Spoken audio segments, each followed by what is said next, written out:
Capítulo 5. Biguás e gaivotas. Muitos anos antes de sua morte, um notável rabino, Abraham Joshua Heschel, sofreu um ataque do coração quase fatal. Seu melhor amigo estava ao lado de seu leito. Heschel estava tão fraco que só conseguiu sussurrar: "Sam, sou grato pela minha vida, por todos os momentos que vivi. Estou pronto para partir. Vi tantos milagres na minha vida." O velho rabino ficou esgotado pelo seu esforço em falar. Depois de uma longa pausa, ele disse: "Sam, nunca na minha vida pedi a Deus sucesso, sabedoria, poder ou fama. Pedi assombro e ele me concedeu." Pedi assombro e ele me concedeu. Um burguês sem imaginação irá cutucar o nariz diante de uma pintura de Claude Monet. Uma pessoa cheia de assombro ficará ali em pé, tentando segurar as lágrimas. De modo geral, o mundo perdeu o senso de assombro. Crescemos. Já não perdemos o fôlego diante de um arco-íris ou do perfume de uma rosa, como acontecia antes. Ficamos maiores e todo o resto ficou menor, menos impressionante. Tornamo-nos apáticos, sofisticados e cheios de sabedoria do mundo. Não deslizamos mais os dedos sobre a água. Não gritamos mais para as estrelas, nem fazemos caretas para a lua. A água é H2O, as estrelas foram classificadas e a lua não é feita de queijo. Graças à televisão via satélite e aos aviões a jato, podemos visitar lugares que no passado eram acessíveis apenas por Colombo, Balboa e outros exploradores intrépidos. Houve um tempo, não muito distante, em que uma tempestade fazia um homem adulto estremecer e sentir-se pequeno.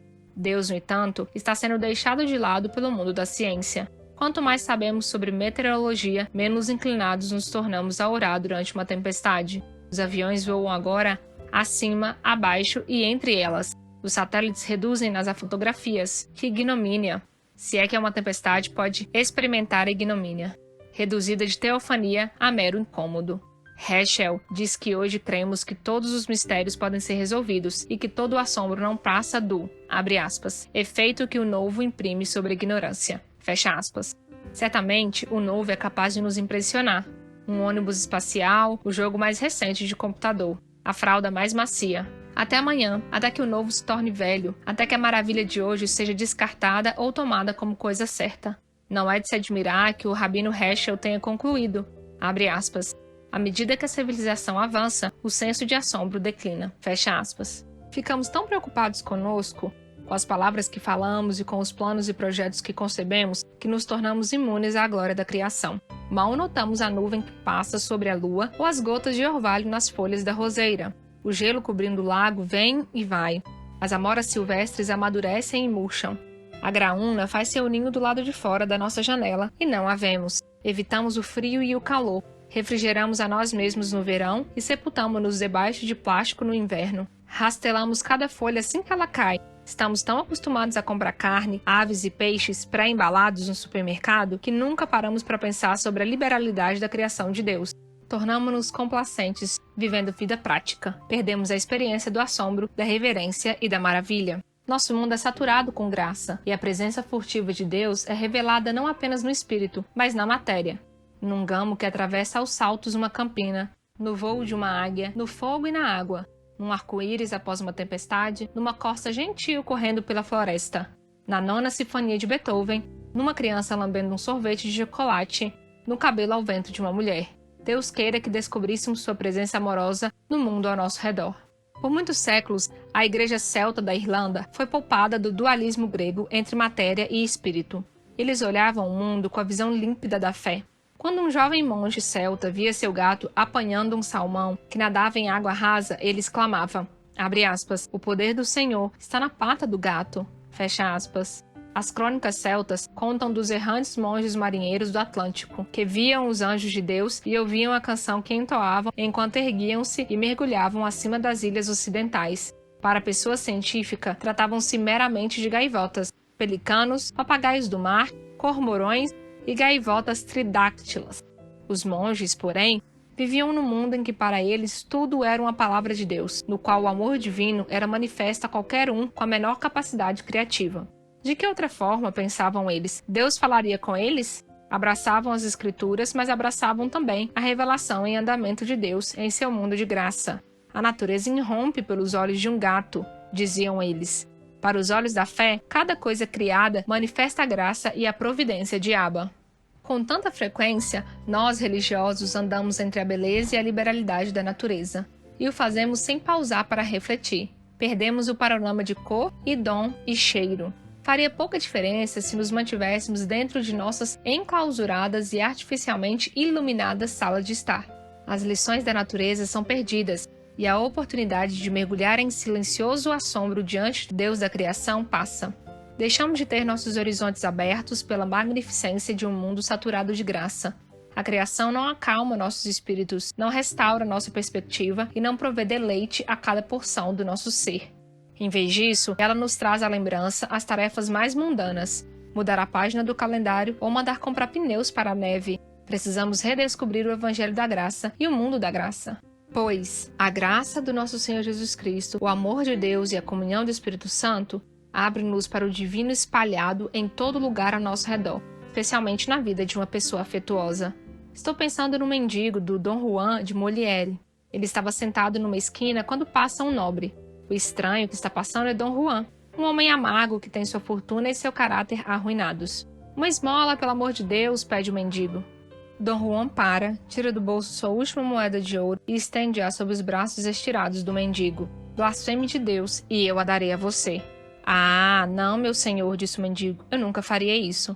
Um gesto desses é mais cheio de graça do que um céu cheio de estrelas, do que 1000 sinfonias, do que uma torre Eiffel ou do que uma Mona Lisa. Tomás de Aquino dizia que o esplendor de uma alma em graça era tão sedutor que superava em beleza todas as coisas criadas. Conta-se uma história sobre Fiorello LaGuardia, que, quando era prefeito de Nova York, durante os piores dias da Depressão e durante toda a Segunda Guerra Mundial, era carinhosamente chamado de Little Flower pelos seus admiradores nova-iorquinos, porque tinha apenas 1,65 m e trazia sempre um cravo na lapela. Era um personagem pitoresco que costumava andar em caminhões do Corpo de Bombeiros, participar de batidas em bares ilegais, junto com o departamento de polícia, levar orfanatos inteiros para a partida de beisebol e, quando os jornais de Nova York entravam em greve, ia à rádio ler quadrinhos humorísticos para as crianças. Numa noite terrivelmente fria de janeiro de 1935, o prefeito compareceu a um tribunal noturno que servia a região mais pobre da cidade. LaGuardia dispensou o juiz por aquela noite e assumiu a tribuna ele mesmo. Minutos depois, uma senhora esfarrapada foi trazida à presença dele, acusada de roubar um pão. Ela disse a LaGuardia que o seu genro havia ido embora, que sua filha estava doente e que seus 2 netos estavam passando fome. Mas o merceeiro, de quem o pão havia sido roubado, recusava-se a retirar a acusação. É uma vizinhança ruim, meritíssimo, o homem disse ao prefeito. Ela deve ser punida para ensinar as pessoas daqui uma lição. LaGuardia suspirou, virou-se para a mulher e disse: tenho de punir a senhora. A lei não abre exceções. São $10 ou 10 dias na cadeia. Mas, ainda enquanto falava, o prefeito já colocava a mão no bolso. Ele tirou uma nota para fora e arremessou-a no seu famoso chapéu de abas largas, dizendo: aqui está a multa de $10, que agora eu perdoo. Além disso, vou impor uma multa de 50 centavos para cada um presente neste tribunal, por morarem numa cidade em que uma pessoa tem de roubar pão para que seus netos tenham que comer. Senhor Bailiff, recolha as multas e entregue-as à ré. Assim, no dia seguinte, os jornais de Nova York anunciaram que $47,50 haviam sido entregues a uma perplexa senhora que havia roubado um pão para alimentar os netos famintos. 50 centavos dos quais haviam sido doados pelo ruborizado dono da mercearia, enquanto cerca de 70 pessoas acusadas de pequenos crimes e de violações de tráfego, lado a lado com policiais da cidade de Nova York, aplaudiam o prefeito em pé. Que tremendo momento de graça foi aquele para todos que estavam presentes naquele tribunal.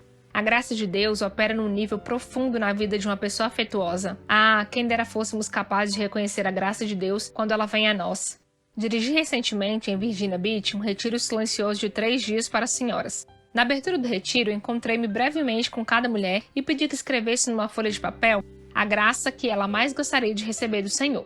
Uma mulher casada da Carolina do Norte, de cerca de 40 anos, com um brilhante histórico de oração e de serviço aos outros, disse-me que o que ela mais queria do que qualquer outra coisa era experimentar uma vez que fosse o amor de Deus.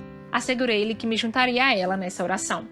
Na manhã seguinte, essa mulher, que chamarei Wink, acordou antes do amanhecer e foi passear na praia, que ficava a menos de 50 metros da casa. Caminhando descalça ao longo da praia, as águas geladas do Atlântico lambendo seus pés e tornozelos, ela viu, uns 100 metros adiante, um adolescente andando em sua direção. seguido por uma mulher 15 metros atrás. Em menos de 1 minuto, o rapaz passou à esquerda dela, mas a mulher fez uma abrupta curva de 90 graus. Andou na direção de Wink, abraçou-a calorosamente, beijou-a no rosto e sussurrou, "Eu te amo", e seguiu seu caminho. Wink nunca tinha visto a mulher antes. Ela vagueou ao longo da praia por mais 1 hora antes de voltar para casa e bater à minha porta. Quando abri, ela estava sorrindo. Nossa oração foi respondida. Ela disse simplesmente. Em seu livro, The Magnificent Defeat, A Esplêndida Derrota, Frederick Buechner escreve, abre aspas, pois o que precisamos saber, é claro, não é apenas que Deus existe, não apenas que além do brilho metálico das estrelas, há uma inteligência cósmica de alguma espécie que mantém o espetáculo em andamento, mas que há um Deus aqui no centro de nossa vida cotidiana.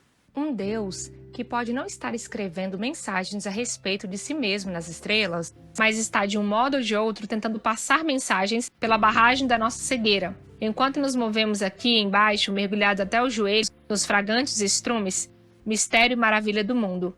Não é prova objetiva da existência de Deus o fato de que não queremos coisa alguma além de experimentar a presença de Deus. Esse é o milagre que na verdade buscamos, e é também, creio, o milagre que na verdade obtivemos. Fecha aspas. Viver pelo Evangelho da Graça, que nos conduz ao que Teilhard de Chardin chama de, abre aspas, a redondeza divina, fecha aspas, um universo repleto de Deus e permeado de Cristo, um mundo carregado com a grandeza de Deus. De que forma vivemos na presença do Deus vivo? Em assombro, maravilhados pelos rastros de Deus ao nosso redor. A graça abunda em filmes, livros, romances e música contemporâneos. Se Deus não está no redemoinho, talvez esteja num filme de Woody Allen ou no show de Bruce Springsteen. A maior parte das pessoas compreende representações visuais e símbolos com mais facilidade do que a doutrina e o dogma.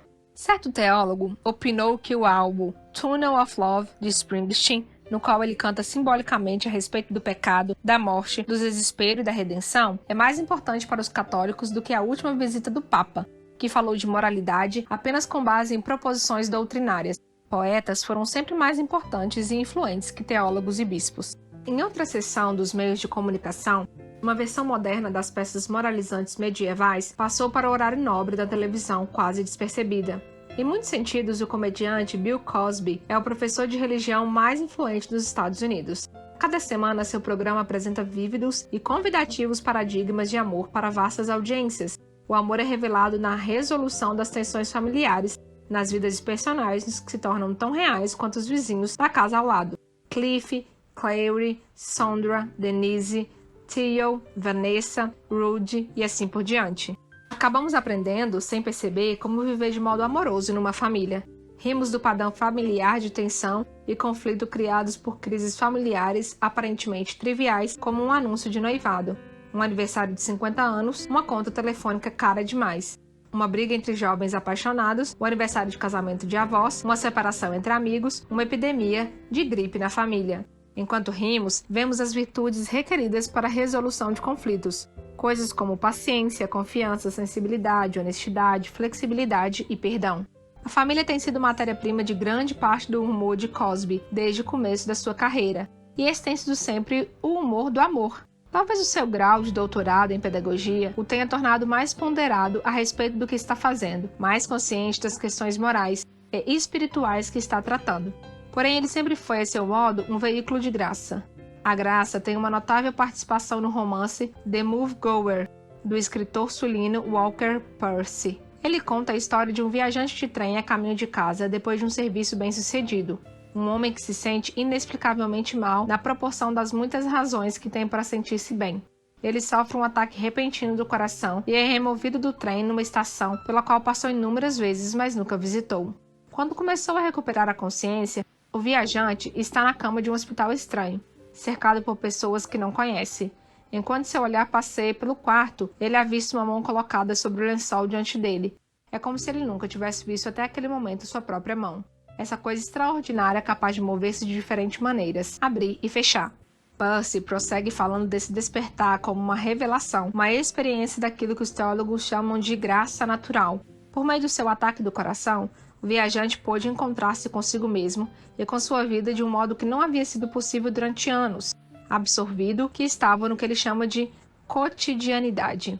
A provação restaurou-o a ele mesmo. O evento é de enorme importância, pois o que ele decidir fazer da experiência determinará a alocação do seu futuro. Quando ele viajava de trem todos os dias, era dominado por um desespero sem nome. Agora, a catástrofe do ataque cardíaco o havia liberado da paralisia de uma morte em vida e lançaram-o numa busca por significado. No hospital, ele permanece olhando para sua mão, diz o viajante. Minha mão estava aberta diante do meu rosto. Os dedos abriam e fechavam.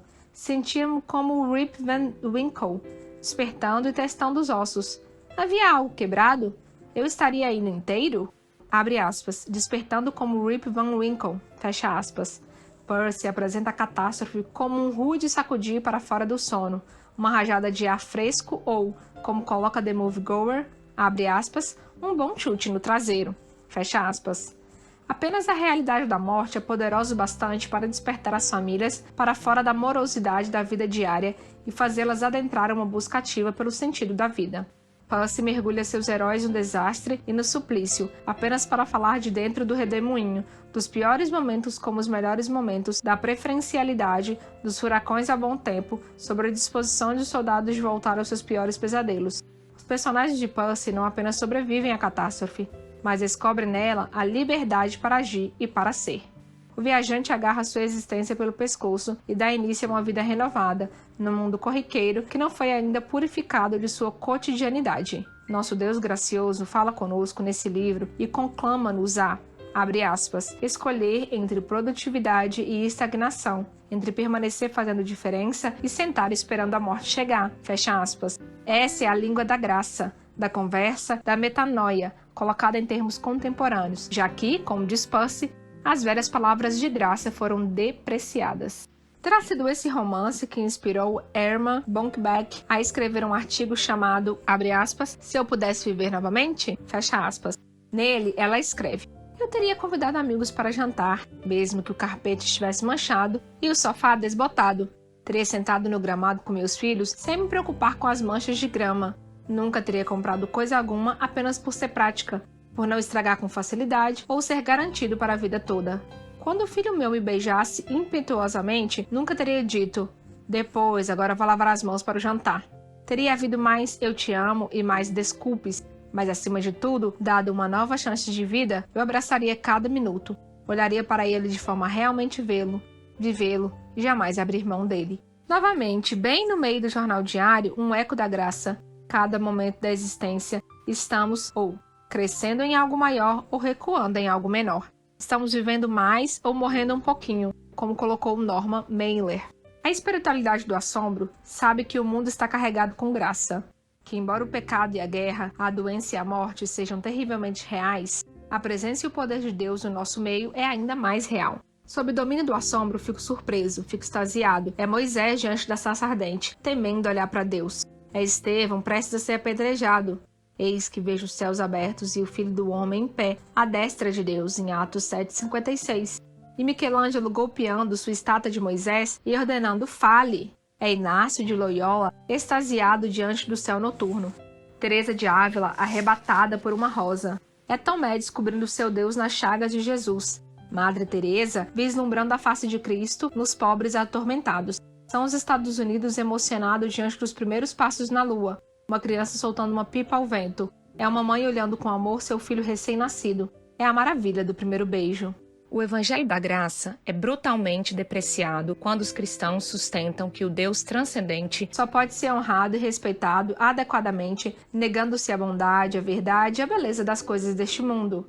Assombro e arrebatamento deveriam ser nossa reação ao nosso Deus revelado como amor. Permita-me por um momento esboçar em traços gerais a teologia bíblica do amor ágape divino. O primeiro conceito que Israel teve de Deus baseava-se na aliança, o contrato fechado no Monte Sinai. Por intermédio do seu porta-voz, Moisés, Deus disse aos israelitas, vós sereis o meu povo e eu serei vosso Deus. Yahvé é visto primeiramente pela comunidade judaica como um ser pessoal e relacional. Seu conceito de Deus era enormemente superior ao dos pagãos, cujos deuses eram muito humanos, volúveis, caprichosos, sensuais e tão imprevisíveis quanto as forças com as quais eram identificados. O vento, a tempestade, a fertilidade, a nação e assim por diante. Israel conheceu um Deus santo que transcendia tudo o que era visível e tangível, porém pessoal. Ele era, de certo modo, refletido em coisas, mas não deveria ser identificado com coisas. Êxodo retrata Deus como estável e interessado, uma rocha de confiabilidade em meio a tantos dependentes. Os judeus relacionavam-se dessa forma, como um Deus aliança que havia tomado a iniciativa do contrato, que havia falado com Israel em primeiro lugar, que havia gerado Israel como nação e dado a ela um senso de identidade. Nesse estágio primitivo de relacionamento, o Deus de Israel era calmo, até mesmo frio. Qualidades como interesse, fidelidade e estabilidade eram apreciáveis, mas a ternura e a radiância não haviam ainda aparecido. Yahvé era como a rocha de Gibraltar, diante dos ventos de mudança. Ele possuía um rosto, mas era uma fisionomia impassível, com um toque de benignidade, remanescente de Charlton Heston ou de Matt Dillon. Não havia doçura ou extravagância em Yahvé. Ele era firme, justo e digno de confiança. Confiabilidade implacável. A eleição de Israel foi inteiramente gratuita. Ela não precisa usar maquiagem ou joias finas como faziam as outras garotas sedutoras. Matt Dillon não se deixa seduzir. Ele a escolhe livremente, simples como ela é. E isso dá a ela um senso real de confiança. Era um pouco assustador às vezes, até mesmo um pouco real e não humano. O conceito de Deus de Israel precisava de uma definição mais clara, pois Deus não é inumano. Ao contrário, reveste-se de humanidade, como faz de forma definitiva em Jesus, muito além dos limites da humanidade como a conhecemos, de modo que ele pode ser tudo que somos e não somos. Deus levantou então os profetas, gravou a ferro e fogo em suas consciências uma consciência vívida da sua presença. E enviou-as para revelá-lo de uma forma mais calorosa e apaixonada. Embora Israel tenha se prostituído com falsos deuses, os profetas bradam a constância de Deus diante da infidelidade humana. Abre aspas. Israel, não seja tola a ponto de medir meu amor por você a partir do seu amor por mim. Não ouse comparar o seu amor pálido, hesitante e instável com o meu amor, pois eu sou Deus, não homem. Fecha aspas. O amor humano será sempre uma débil sombra do amor de Deus, não por ser açucarado ou sentimental demais, mas simplesmente porque não se pode comparar de onde ele provém. O amor humano, com toda a sua paixão e emoção, é um tênue eco do amor, paixão e emoção de Yahvé. No deserto do Sinai, o Deus da aliança foi fiel e justo. Israel foi fiel. Havia reciprocidade. Mas se Israel fosse infiel, a lógica e a justiça humana, não existiria nenhum esforço posterior de Yahvé. Ele vê seu contrato quebrado, pega sua mala e sai do tribunal. O relacionamento acabou. Mas não há como aplicar a lógica e a justiça humanas ao Deus vivo. A lógica humana está baseada na experiência humana e na natureza humana. Yahvé não se encaixa nesse modelo. Se Israel é infiel, Deus permanece fiel contra toda a lógica e contra todos os limites de justiça, apenas porque ele é.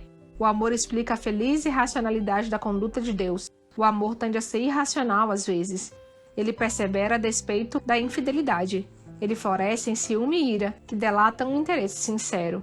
Quanto mais complexo e emocional torna-se a imagem de Deus na Bíblia, maior ele se torna, e mais nos aproximamos do mistério da sua indefinibilidade.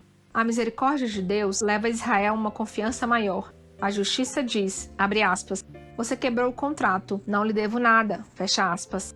Mas onde a justiça termina, o amor começa, e revela que Deus não está interessado apenas nos dividendos da aliança. Ele olha fundo nos olhos de Israel, do seu íntimo ao íntimo dela.